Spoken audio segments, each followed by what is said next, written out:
Good afternoon, ladies and gentlemen, and buenas tardes.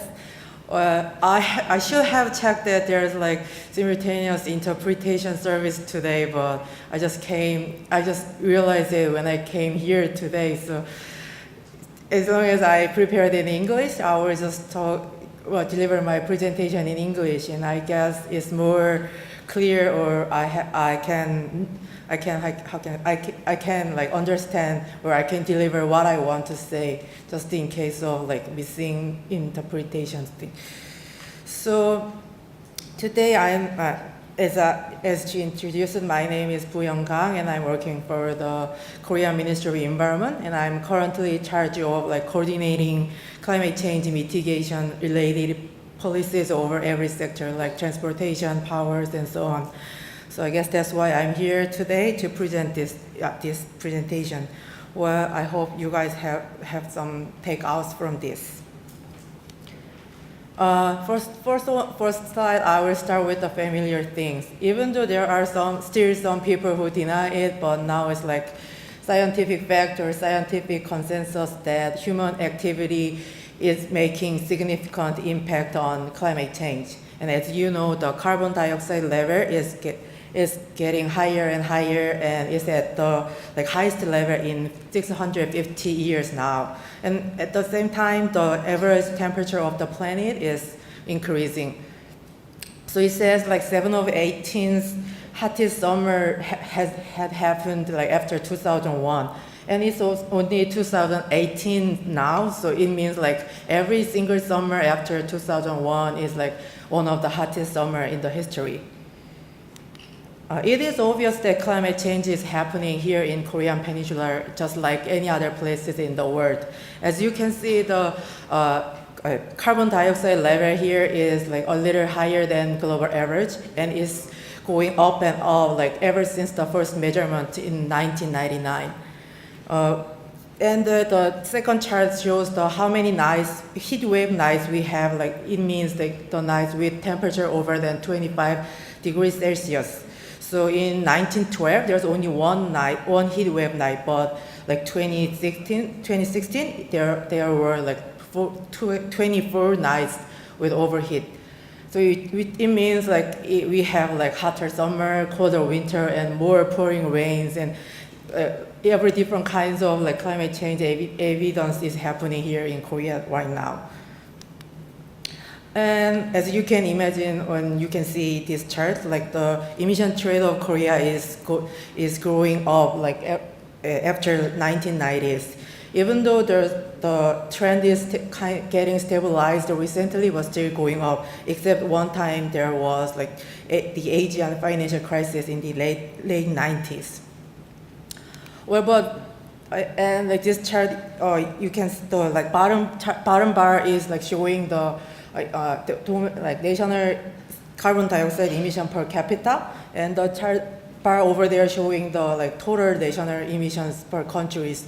So the tallest bar, that one has the world's largest national emission. As you can tell, is the China, and the second tallest bar is the country has the second largest national emission, which is U.S., and they have more higher emission per capita than China.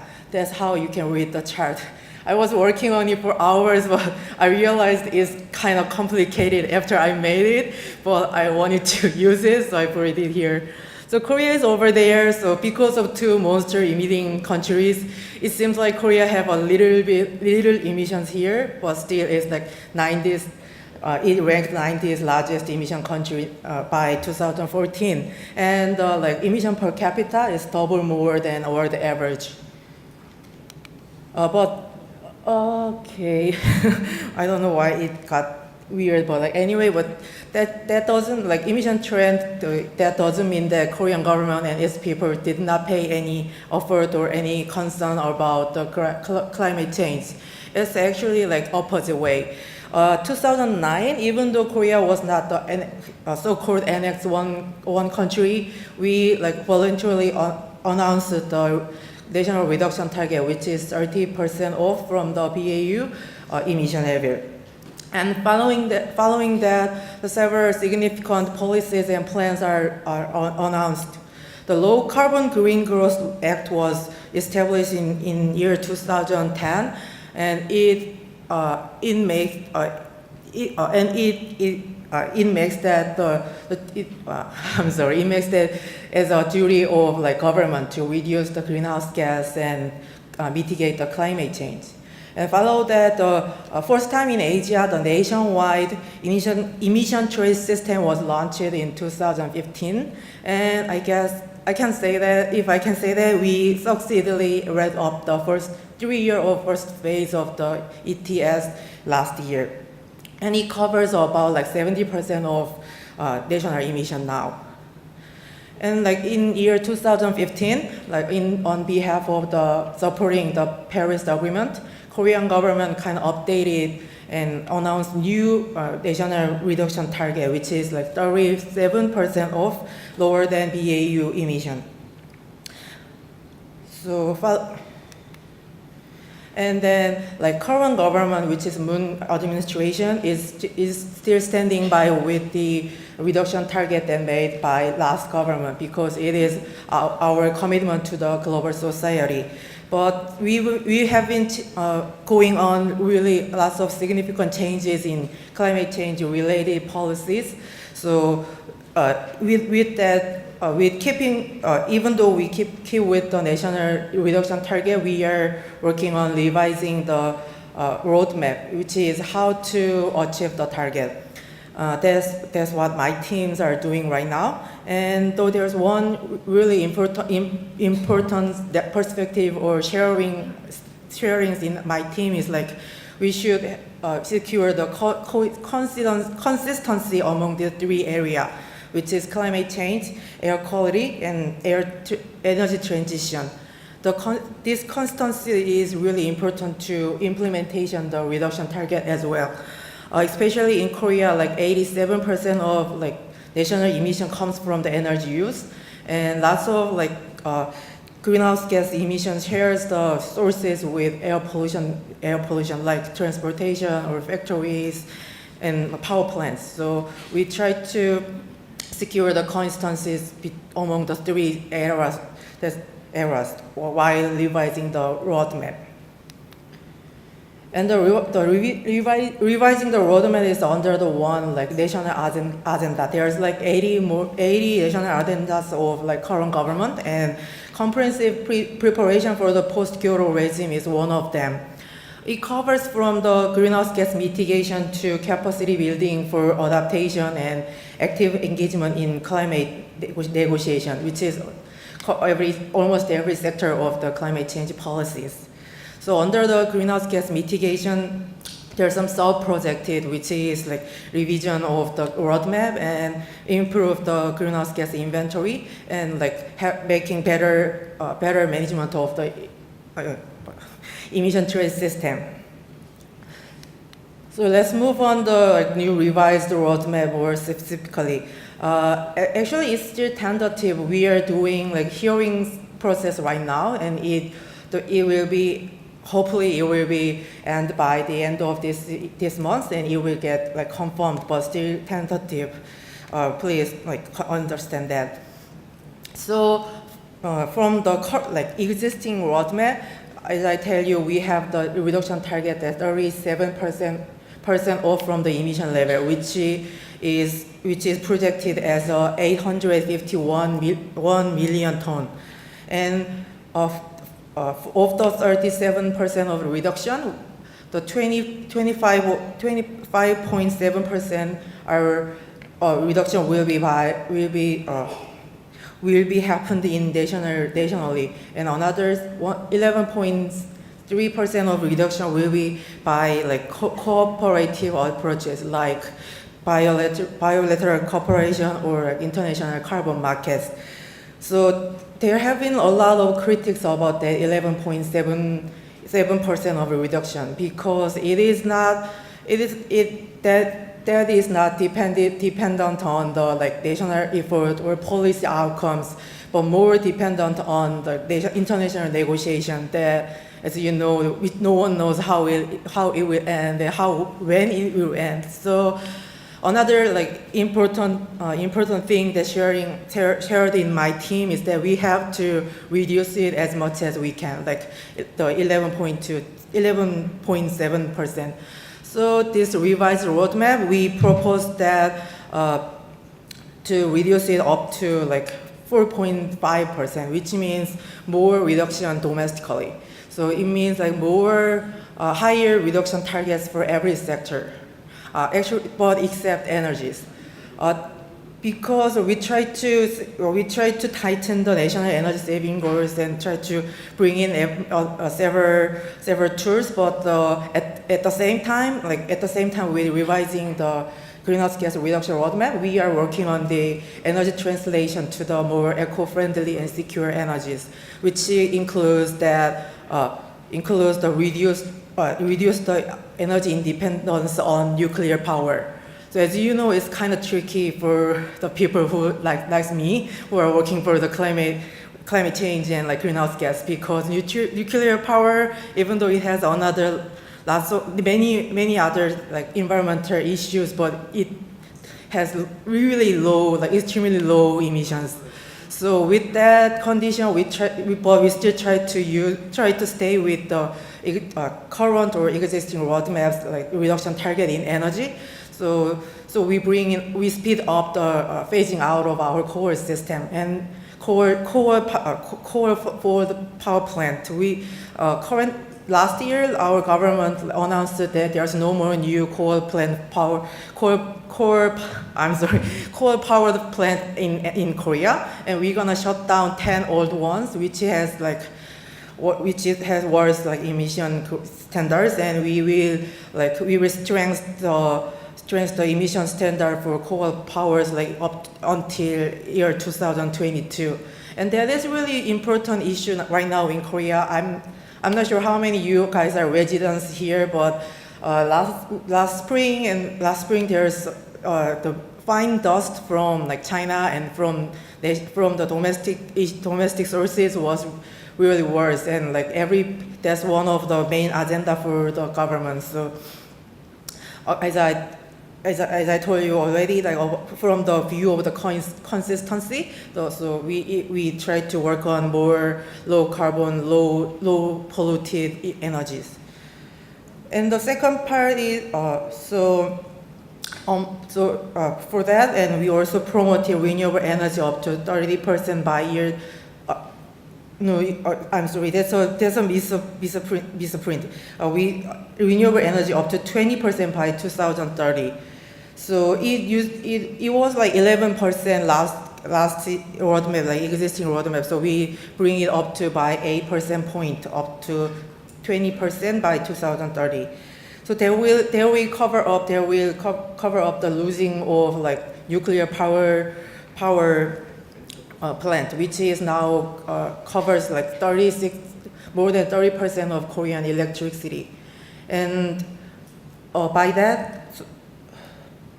And then we also cut back thermal power generations, but like by this time we announced that to cut the coal power electricity ratio from like 45 of year 2017 to 36 by 2030. But we are working on more advanced and more challenging thermal power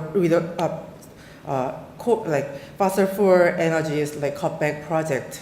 We are still right now we are working on the like energy tax revisions and more like energy pricing revision schemes, but it is still not decided yet. So more detailed plans will be confirmed and announced by year 2020, when the like revised NDC will be announced. And a large part of Korean industry using like F gases, like non-CO2 greenhouse gases, like as you know, like semiconductor and displays or like electronic appliances. So Korean industries use a lot of like non-CO2 gases. So we kind of enhance that non-CO2 reduction goals. And of course, like Korean government is increase the low carbon vehicles on introduce more low carbon vehicles into the road. So it will be like 3 million electronic vehicles on the road by 2030, hopefully. And like not even like electronic vehicles, there will be more like plugged in like electronic vehicles or fuel cells. And also we also expand the green remodeling programs. Like Korea had been through the really quick like urbanization around like 1990s. So these buildings are getting older and ready to remodel or ready to remodel. So it is really important to make these houses more eco-friendly or more energy efficient. And we also try to reduce our waste landfill.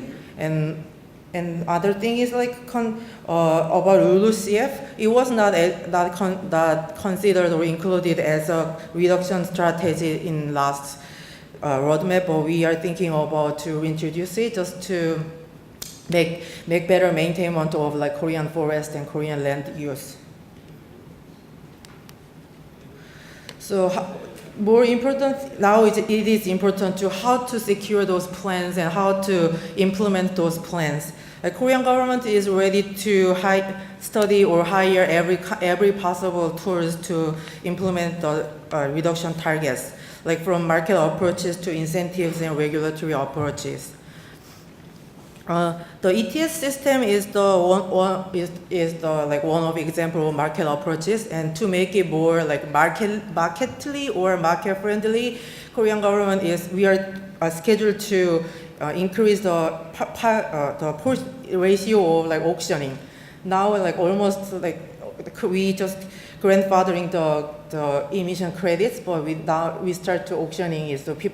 So if you want to emit some greenhouse gases, you have to pay for that.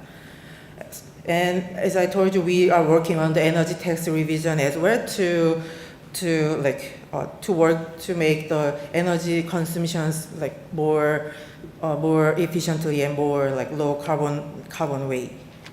And the regulatory system, which is the most traditional way, our Korean government has like our renewable energy portfolio standard, which we call in short RPS, is like mandatory rate of renewable energy that any electricity providers should meet. So we also have like emission standards for like greenhouse gas emission standards for vehicles. Now it is applied to only small cars, but we are working on to expand it to more like large cars by year 2022. And mandatory energy efficiency standards for buildings will be like tightened from now on. The incentives are also popular tools in Korea. So there are many different types of incentives. For example, the Korean government provides subsidies for like green remodeling and electronic car purchases and making like energy efficient facilities for factories. And there are also lots of like government funding R&D program for climate change mitigation technologies. So last slide I prepared today is about next steps. It is important to achieve the current emission targets for every countries, but according to UNFCCC, even though with like every offers from the older NDCs submitted by countries, we are still not close to achieve the 2 degree goals. Even further to 1.5 degree goals, which is more likely recommended these days. So it is not mandatory to revise or update each country's NDC by 2020, which is Paris Agreement will be act. But like Korean government is thinking of to make more challenging target by then, and I wish that there will be concern to every other countries, so we can more easily and more hopefully achieve the 2 degree goals and beyond that, like 1.5 degree goals. Okay, I see there's no Q&A session right now, so if you have any further inquiries about Korean NDC or Korean climate change mitigation programs, then you can just feel free to email me. There's my email address. Well, that's everything I prepared today. Thank you for listening.